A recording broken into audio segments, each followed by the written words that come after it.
Tim, are you good? Tim, are you good? Kidding me?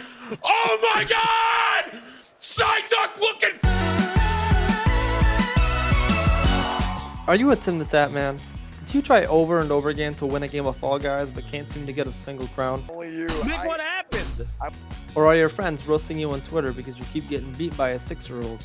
Well, I got something for you guys. Hey guys, it's Puma, and today I've got 10 tips to help bring you from here to here.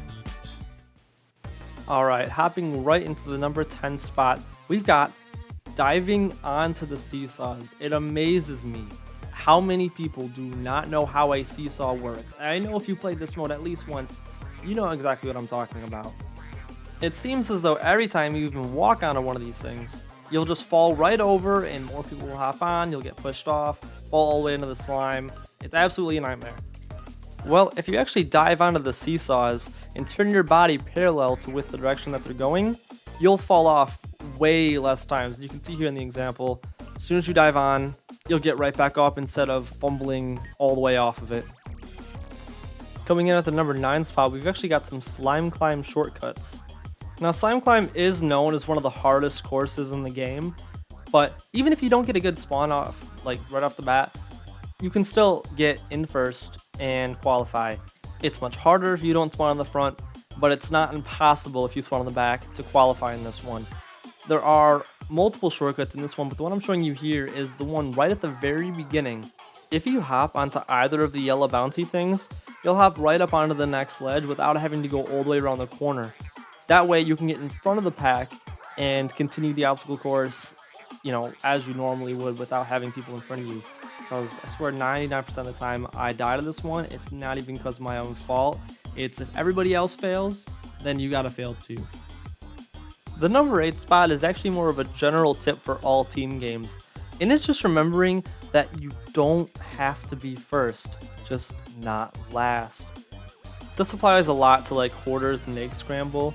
Specifically on Egg Scramble though, a lot of the times players want to go for the team that has the most eggs and take it from them, when in actuality if you're in last place, you want to go for the player, or actually the team rather, that is in second place. That way, you'll close the gap even faster than if you took the eggs from the first place team. Remembering this is crucial to winning any team game, especially because team games, we all know, are the worst modes in the entire game. Alright, number 7, go left on Whirligig. It's crazy how many people still think going center is the best way, when really in actuality, you want to go left. Now, a lot of people go right as well. They think, oh, if they go up through the center, they'll just get hit and knocked onto the right platform. Well, that's exactly why you shouldn't go right if you don't go center. You're seeing now on the screen, if you go right, you are much more likely to get hit by incoming players that have gotten hit by the middle propeller. So if you go left, you get to bypass all of the players that are going mid and right. At number 6, we have teamwork on Egg Scramble. Now, if you are playing with friends and you happen to get Egg Scramble, make sure to do this. There is a team element to this game that is not often talked about that absolutely should be, and it helps you win so many more games of Egg Scramble.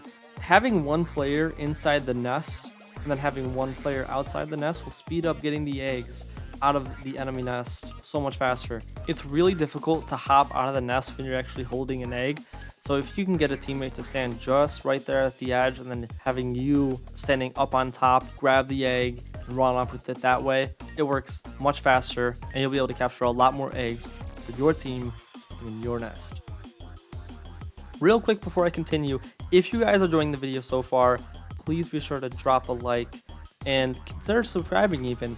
I'd love to hit 100 subscribers by the end of the year. So if you do like what you're seeing, consider it just to stay updated for when I post more content. And thank you so much.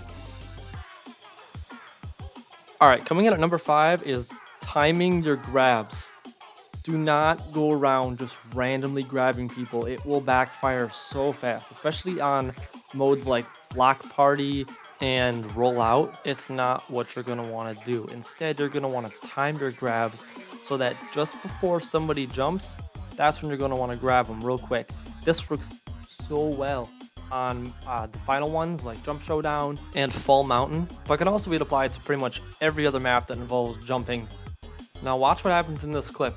As soon as somebody's about to jump, you grab them real quick, and then they'll fall right down.